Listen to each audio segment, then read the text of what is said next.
CM Jaganmohan Reddy పచ్చి అబద్దాల కోరు అని టీడీపీ జాతీయ ప్రధాన కార్యదర్శి నారా లోకేష్ వ్యాఖ్యలు చేశారు. శనివారం శృంగవరపుకోట శంఖారవం సభలో లోకేష్ మాట్లాడుతూ అన్ని రకాలైన కేసులు పెట్టింది ప్రభుత్వం. నా పైన కూడా 22 కేసులు పెట్టారండి. ఇక్కడున్న ఎవరికైనా 22 కన్నా ఎక్కువ కేసులు చేతులు పైకెత్తండి. ఏమే మీరు పోరాడట్లేదు? చూడు తల్లి, ఈ వేదికలు నా ఒక్కడికే ఉంది తల్లి 22 కేసులు. అది కూడా 2019 నుంచి పెట్టిన కేసులు తల్లి. ఒక క్రమశిక్షణతో నన్ను ఇంట్లో పెంచారు తల్లి. నేనేనాడు 2019 మంది అలా పోలీస్ స్టేషన్కి వెళ్ళలేదు తల్లి. పోలీస్ స్టేషన్ ఎలా ఉంటుందో కూడా నాకు తెలియదు. ఇప్పటికి నేను 7 సార్లు వెళ్ళాను తల్లి. నన్ను తీసుకెళ్లారు తల్లి. ఇప్పుడు పోలీస్ స్టేషన్ అత్తగారి ఇల్లాగా మారిపోయింది తల్లి. నాకు నా పైన అటెంప్ట్ మర్డర్ కేసు పెట్టారు. అటెంప్ట్ మర్డర్ కేసు 307 ఉంది. నా పైన SC/ST కేసు కూడా పెట్టారు తల్లి. జగన్ కి సభాముఖం చెప్తున్నా, బామలకే భయపడిన కుటుంబం మాది. నువ్వు పెట్టే చిల్లర కేసుకి మేము భయపడతామా? మా ముద్దల మావయ్య చెప్పినట్లు, మై డియర్ జగన్, భయం మా బయటలోనే లేదు. కార్యకర్తలందరికీ నేను హామీ ఇస్తున్నా, ఏ అధికారులైతే చట్టాన్ని ఉల్లంఘించమని ఇబ్బంది పెట్టారో, ఏ వైకాపా నాయకులైతే చట్టాన్ని చుట్టాలుగా మార్చుకుని మన ఇబ్బంది పెట్టారో, వాళ్ళందరి పేర్లు ఎర్ర బుక్లో ఉంది. అందుకే తల్లి ఎర్ర బుక్ చూస్తే వాళ్ళకి ఉచ్చబడుతుంది. అరే ఎందుకే మీకు అంత భయం? వారెంట్ ఎందుకు? నేనేమైనా తప్పు చేసి ఉంటే ఇదిగో ఎస్కోటలో నేను నుంచుంటున్నా. నేనేం తప్పు చేశానంటే ఏం తప్పు చేశానో ప్రజలకు చెప్పి నన్ను అరెస్ట్ చేయి. నేను భయపడను. నిప్పులాగా బతికిన వ్యక్తి, ఏనాడు తప్పు చేయని వ్యక్తి, 6 నెలలు ఎమ్మెల్సీగా ఒక మంత్రిగా ప్రజల గురించి ఆలోచించే తప్ప వ్యక్తిగతంగా నేను ఎప్పుడూ ఆలోచించలేదు. ఇక్కడున్న ప్రజలందరూ కూడా ఒకటి ఆలోచించాల. 15 సంవత్సరాలు ముఖ్యమంత్రిగా పనిచేసిన వ్యక్తి చంద్రబాబు నాయుడు గారు. 15 సంవత్సరాలు ప్రతిపక్ష నేతగా పనిచేసిన వ్యక్తి చంద్రబాబు నాయుడు గారు. ఆయన కుటుంబం కాదని ప్రజలే ఆయన కుటుంబం అనుకుని అహర్నిశలు మీకోసం సేవ చేశారు. హుదూద్ వస్తే, తిట్లి తుఫాన్ వస్తే ఆయన పరిగెత్తుకుంటా ఇక్కడికి వచ్చాడు తల్లి. తల్లి మీకు తెలీదు, హుదూద్ తుఫాన్ వస్తుందంటే అదే రోజు ఇంట్లో సీమంతం జరుగుతుంది. కరెక్ట్ గా చంద్రబాబు నాయుడు గారు వచ్చి 10 నిమిషాలు ఉండి ఇమ్మీడియట్ గా విశాఖపట్నానికి ఆయన బయలుదేరాడు తల్లి. అది ప్రజల పట్ల ఆయన ఉన్న చిత్తశుద్ధి. అలాంటి వ్యక్తిని అర్ధరాత్రి అరెస్ట్ చేశారు తల్లి. ముందలా 3,000 కోట్ల రూపాయలు అవినీతి అన్నారు, తర్వాత 270 కోట్లు అన్నారు, ఇప్పుడు 27 కోట్ల అవినీతి అంటున్నారు తల్లి. చూడండి ఎలా చంద్రబాబు నాయుడు గారిని ఇబ్బంది పెట్టారు. మీ తరఫున పోరాడినందుకు, మీకు అండగా నిలబడినందుకు 53 రోజులు తల్లి జ్యుడిషియల్ రిమాండ్ పంపించారు తల్లి. రాజమండ్రి జైల్లో ఆయన బంధించారు తల్లి. ఆనాడు జ్యుడిషియల్ రిమాండ్ జడ్జిమెంట్ ఇస్తే నాకు ఫోన్ చేసిన మొదటి వ్యక్తి పవన్ అన్న. విశాఖ జిల్లా భీమిలి నియోజకవర్గం మధురవాడ 6వ ward PM Palem Lachiraju layout వద్ద స్పోర్ట్స్ పార్క్ ను భీమిలి నియోజకవర్గ శాసనసభ్యులు అవంతి శ్రీనివాసరావు, కార్పొరేటర్ లక్ష్మీ ప్రియాంకతో కలిసి ఆయన ప్రారంభించారు. ఈరోజు భీమిలి నియోజకవర్గంలో జీవీఎంసీ 6వ వార్డులో బక్కరపాలెం గ్రామంలో సుమారు 2 కోట్లు పెట్టి ఒక స్పోర్ట్స్ థీమ్ పార్క్, మరి బాస్కెట్బాల్, షటిల్, వాకింగ్ ట్రాక్, చిల్డ్రన్స్కి స్పోర్ట్స్, తర్వాత ప్లే ఏరియా, ఇవన్నీ కూడా మరి ఏర్పాటు చేయడం చాలా సంతోషం. మరి గత వారమే యోగా థీమ్ పార్క్ షిప్యార్డ్ లేఅవుట్లో ఓపెన్ చేయడం జరిగింది. ఈ వారం ఇక్కడ చేయడం జరుగుతుంది. నెక్స్ట్ వీక్ బటర్ఫ్లై పార్క్ కూడా చేయడం జరుగుతుంది. ఇలా గతంలో అందడం లేని విధంగా హైదరాబాద్ నగరంతో పూర్తిగా, ఎందుకంటే చిన్నగా మన జీవీఎంసీ పరిధిలో ఒక కాలనీలో ఒక థీమ్ పార్క్ డెవలప్ చేయడం ఆలోచిస్తుంది. ముఖ్యంగా ఈ 98 వార్డుల్లో గౌరవనీయులు జగన్ గారు ముఖ్యమంత్రి అయిన తర్వాత 48 ప్రైమరీ హెల్త్ సెంటర్స్ ఉంటుంది. అలాగే ప్రతి వార్డులో కూడా పార్క్స్ డెవలప్ చేయడం జరుగుతుంది. రోడ్లు, డ్రైన్స్, అలాగే స్ట్రీట్ లైటింగ్ కానీ శానిటేషన్ కానీ మరి ఈ విశాఖ నగరాన్ని ఒక మంచి నగరంగా తీర్చిదిద్దాలి, విశ్వనగరంగా తీర్చిదిద్దాలి అని గౌరవ ముఖ్యమంత్రి గారు మౌలిక వసతుల కల్పన విషయంలో కానీ ఎంటర్టైన్మెంట్ విషయంలో కానీ అన్ని రకాల కూడా ప్రత్యేకమైన చొరవ తీసుకుని చేయడం జరుగుతుంది. దానికి మన విశాఖ నగరవాసుల తరఫున గౌరవ ముఖ్యమంత్రి జగన్మోహన్ రెడ్డి ధన్యవాదాలు తెలియజేస్తుంది. మరి ఇన్ని మంచి కార్యక్రమాలు చేయాలని డబ్బులతో పాటు ఒక మంచి టేస్ట్ కూడా, అభిరుచి కూడా ఉండాలి. అలాంటి నాయకుడు జగన్మోహన్ రెడ్డి గారు. మన నాయకత్వంలో మన అధికారులు కూడా మన అందరూ కూడా కష్టపడి దీన్ని సుమారు 6 నెలలు కూడా కాలేదు, 4 మంత్స్లోనే ఈ పార్కును డెవలప్ చేయడం జరిగింది. దీనివల్ల మరి పార్టీలకు అతీతంగా యూత్ అందరూ కూడా హర్షాన్ని వ్యక్తం చేస్తుంది. ఎందుకంటే ఈ స్పోర్ట్స్ థీమ్ పార్క్ అనేది మనందరికీ అవసరం. మీకు తెలుసు, ఇదే ఈ స్పోర్ట్స్ ఫెసిలిటీస్ బయట ఎవరన్నా ప్రైవేట్ వాళ్ళు చేయాలంటే వాళ్ళకి ఎంతో కొంత డబ్బులు కట్టించింది, కానీ బయట ఓపెన్ జిమ్స్ కానీ లేకపోతే స్పోర్ట్స్ ఫెసిలిటీస్ కానీ చేసుకోవాల్సిన పరిస్థితి. అలాంటిది వాళ్ళ జీవీఎంసీ వారి పుణ్యవారి, ప్రభుత్వ పుణ్యవారి ప్రతి ఒక్కరికి సామాన్యంగా అందరికీ అందుబాటులో ఈ ఫెసిలిటీస్ తీసుకోవడం జరిగింది. మరి కరోనా వచ్చిన తర్వాత మనందరికీ ఆరోగ్యం గురించి దాని వాల్యూ ఏంటో తెలిసింది, ఫిట్నెస్ వాల్యూ కూడా తెలిసింది. కాబట్టి ప్రతి ఒక్కరు కూడా ఇవాళ అందరికీ అవగాహన వచ్చింది, ప్రతి సామాన్యుడికి కూడా ఆరోగ్యం పట్ల, ఫిట్నెస్ పట్ల. కాబట్టి ప్రజల యొక్క ఆరోగ్యం గురించి కానీ ప్రజల యొక్క మౌలిక వస్తువుల కల్పన విషయంలో కానీ ప్రభుత్వం అన్ని రకాలుగా చర్యలు తీసుకుంటుంది. మరి తప్పనిసరిగా 5 సంవత్సరాల్లో కొన్ని 100 కోట్ల రూపాయలు ఇలాంటి అభివృద్ధి కార్యక్రమాలు చేయడం చాలా సంతోషంగా తెలియజేస్తుంది.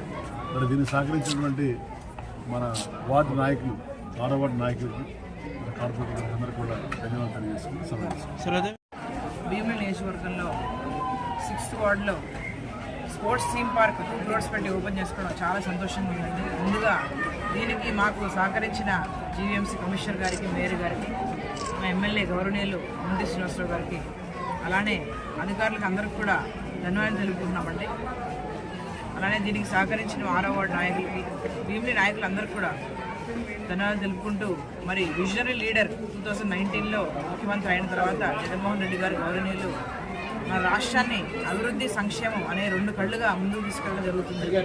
అలానే మా 6వ వార్డు పరిధికి వస్తే ఇక్కడ మాకు స్థలాలు ఎక్కువగా అవైలబిలిటీలో ఉండడం వల్ల ఈ పార్క్స్ కోసం ఎమ్మెల్యే గారి దృష్టికి తీసుకెళ్ళినప్పుడు ఎమ్మెల్యే గారు దీన్ని ఫాలోఅప్ చేసి కమిషనర్ గారి దృష్టికి తీసుకెళ్ళి ఇక్కడ పార్కులు డెవలప్ చేసుకోవడానికి ఆస్కారం ఉందని మరి ఆయన దీన్ని ముందుకు తీసుకెళ్ళి దీన్ని మాకు శాంక్షన్ చేయించినందుకు, అలానే ఫాస్ట్గా దీన్ని ఫినిష్ చేయించి ఇక్కడున్న ఈ 6వ వార్డులోనే కాకుండా ఈ మధుర వార్డులో ఉన్న అన్ని 4 వార్డులకు కూడా యూత్కి ఇది చాలా ఉపయోగపడుతుందని, మరి స్పోర్ట్స్ అనేది మన మెంటల్ హెల్త్కి, మన బ్యాలెన్స్ ఆఫ్ మైండ్కి చాలా ఉపయోగం అని స్పోర్ట్స్ని ముఖ్యమంత్రి గారు కూడా ఎంతో ఎంకరేజ్ చేస్తున్నారు. మొన్న కూడా ఆడదాం ఆంధ్ర అనేది 2 months రాష్ట్ర వ్యాప్తంగా నిర్వహించడం జరిగింది. దీనికి మరొకసారి మా 6వ వార్డుకి స్పోర్ట్స్ పార్క్ వచ్చినందుకు మరొకసారి మా ఎమ్మెల్యే గారికి, అవంతి శ్రీనివాసరావు గారికి, ముఖ్యమంత్రి వర్యులు గౌరవనీయులు జగన్మోహన్ రెడ్డి గారికి మమ్మల్ని ఎంతో ఎంకరేజ్ చేస్తున్నందుకు, మా 6వ వార్డు అభివృద్ధికి మాకు హెల్ప్ చేస్తున్న కమిషనర్ గారికి, మేయర్ గారికి కూడా ధన్యవాదాలు తెలుపుకుంటూ నమస్కారం. Thank you. MP MVV Satyanarayana వ్యాఖ్యలకు ఎమ్మెల్యే వెలగపూడి రామకృష్ణబాబు కౌంటర్ ఇచ్చాడు. భూభక్షకుడు ఎంవీవీ అని విమర్శించారు. అనేక కుంభకోణాల్లో ఆయన హస్తం ఉందన్నారు. నేను పర్సనల్గా ఆహ్వానించడం కోసం రావడం జరిగింది.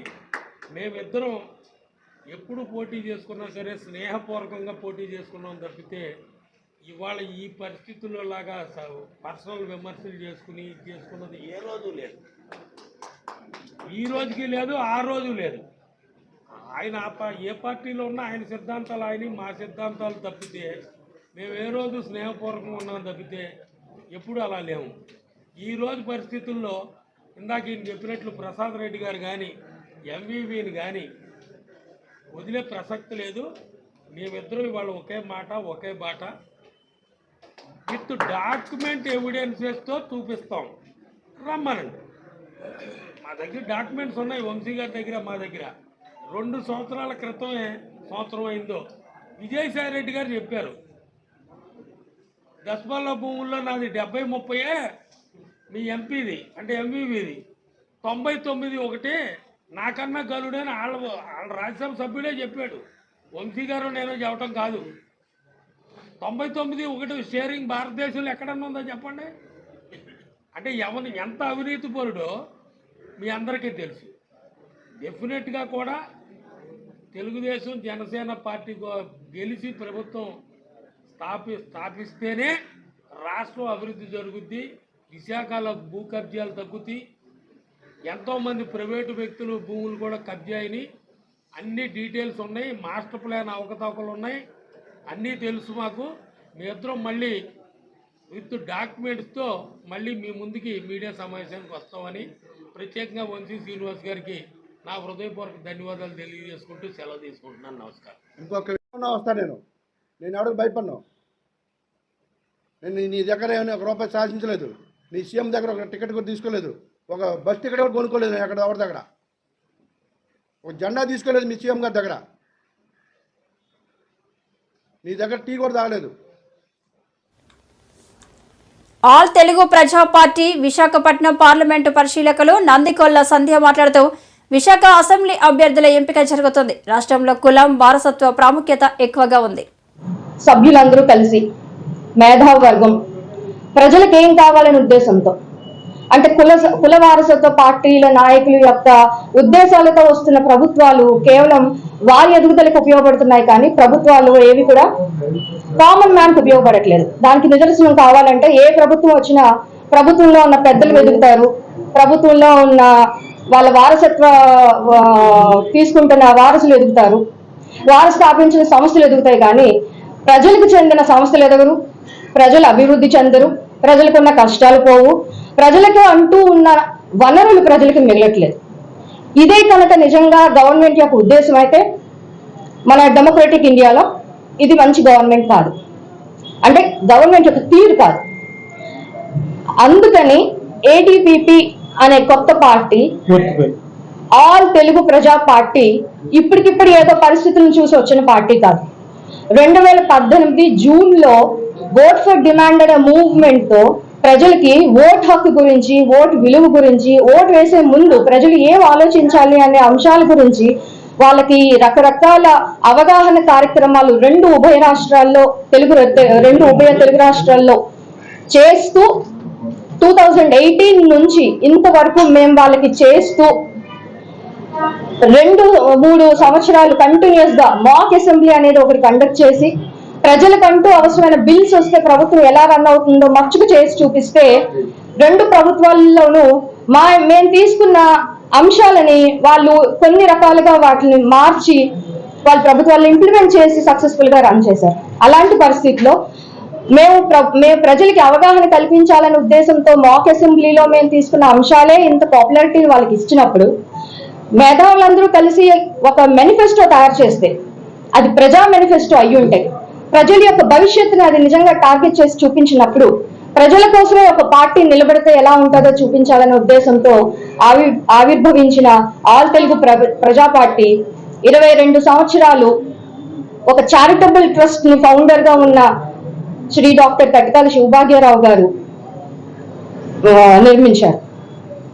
అతను ఎంత సక్సెస్ఫుల్ గా తీసుకెళ్తున్నారు అనేది 14 పేజీల మేనిఫెస్టోలో 53 అంశాలు పెట్టిన, ప్రతి వర్గానికి, ప్రతి ఇంటికి, అందరికీ ఉపయోగపడే అంశాలని అందులో పెట్టిన తర్వాత, ఆ మేనిఫెస్టో చూసిన తర్వాత మాకు చాలా ప్రగాఢమైన కాన్ఫిడెన్స్ వచ్చింది. ఏంటంటే ఈ పార్టీని తప్పకుండా ఈ మేనిఫెస్టోని చదివిన ప్రతి కామన్ మ్యాన్ కూడా తానే ముందుండి నడిపిస్తాడు. ఎందుకంటే తనకే మేనిఫెస్టోలో ఉన్న అన్ని అంశాలు తన భవిష్యత్తుకు చూపిస్తాయి, తన డెవలప్మెంట్ చూపిస్తాయి, తన కోసం సంస్థలు నిలబెడతాయి.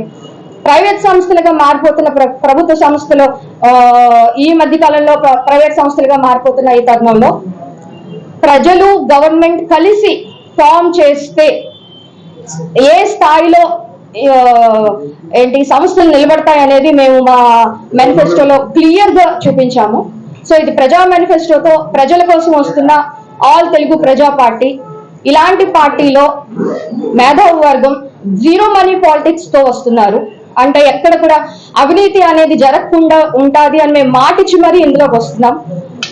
ఇటువంటి ఇన్విటేషన్ తో ప్రజల్లో నుంచే నాయకులు రావాలని, జీరో మనీ పాలిటిక్స్ ఏ ఏ స్వార్థపూరితమైన పార్టీ కూడా ఇవ్వదు. అలాంటి ప్రజల కోసం వచ్చిన పార్టీ కాబట్టి జీరో మనీ పాలిటిక్స్ ని ఎంకరేజ్ చేస్తూ ప్రజల నుంచి వచ్చే ఎన్నికల్లో బీజేపీతో పొత్తు. రానున్న ఎన్నికల్లో బీజేపీతో టీడీపీ పొత్తు ఉంటుందని మాజీ మంత్రి గంటా శ్రీనివాసరావు అన్నారు. ఎంవీపీ కాలనీలోని తన నివాసంలో శుక్రవారం ఆయన మాట్లాడారు. ఈ నెల 19 ఉత్తర నియోజకవర్గంలో శంఖారావం సభ జరుగుతుందన్నారు. సంక్షేమ పథకాలకు టీడీపీ వ్యతిరేకం కాదని అన్నారు. అన్ని సంక్షేమ పథకాలను మరింత సమర్థవంతంగా నిర్వహిస్తామన్నారు. చదువుకుంటున్న పిల్లలందరికీ అమ్మకు వందనం పథకం క్రింద సహాయం అందిస్తామన్నారు. మనం చూస్తూ ఉన్నాం, ఒక 2-3 రోజుల నుంచి ఈ రాష్ట్రంలో ఒక విచిత్రమైన సంఘటనలు. అంటే ఏదో ఒక సినిమా రిలీజ్ కావటం, ఆ సినిమాకి సంబంధించి సినిమా బాగుంటే ప్రజలు చూస్తారు, ఆదరిస్తారు, బాగాలేకపోతే 2 రోజులు 3 రోజులు సినిమా వెళ్ళిపోతూ ఉంటుంది. కానీ ఈసారి కొత్త వరవడి ఏంటంటే ఒక రాజధాని ఫైల్స్ అనే ఒక సినిమా. అంటే అది సినిమా అనే కంటే కూడా ఒక వాస్తవ పరిస్థితికి ఒక సజీవ సాక్ష్యం. గత 1500 రోజులుగా దాదాపు 30,000 మంది రైతులు ఎవరైతే అమరావతి రాజధాని కోసం భూములు ఇచ్చి వాళ్ళు ఒక త్యాగపురుషులుగా పేర్కొన్నామో అటువంటి రైతులు 1500 రోజులుగా ఒక అలుపెరగని పోరాటం చేస్తూ ఉంటే దానికి సంబంధించిన కొన్ని నిజాలని చిత్రీకరిస్తూ ఈ రాజధాని ఫైల్స్ పేరుతోటి ఆయన మా మిత్రుడే మన Telugu1.com రవిశంకర్ గారు ఆయన ఒక సినిమా నిర్మిస్తే ఆ సినిమా బయటకు వస్తే ఎక్కడ జగన్మోహన్ రెడ్డి గారి యొక్క వ్యక్తిత్వం ప్రజలకు ఇంకా మరింత కళ్ళకట్టడి కనిపిస్తుందో, ఎక్కడ మన సినిమా అయిపోతుందో ఇక అనే ఒక భయంతో ఆ సినిమాని అడ్డుకోవడం కోసం అనేక రకాల ప్రయత్నాలు చేశారు. మీరు అనొచ్చు, మీరు కూడా అదేదో రామ్ గోపాల్ వర్మ సినిమా కూడా అడ్డుకోవాలని ట్రై చేశారు కదా, అలా ఇంకోటి అని చెప్పారు. రామ్ గోపాల్ వర్మ గారి లాగా వాస్తవాలని వక్రీకరించి క్యారెక్టర్లు ఏదో అసాసినేట్ చేసే విధంగా వేరే విధంగా చిత్రీకరించి అలా దీంట్లో రాజధాని ఫైల్స్ సినిమా కాదు, ఒక వాస్తవాలకి ఒక ప్రతిరూపం, ఒక చారిత్రాత్మక విధ్వంసానికి అదొక సజీవ సాక్ష్యం.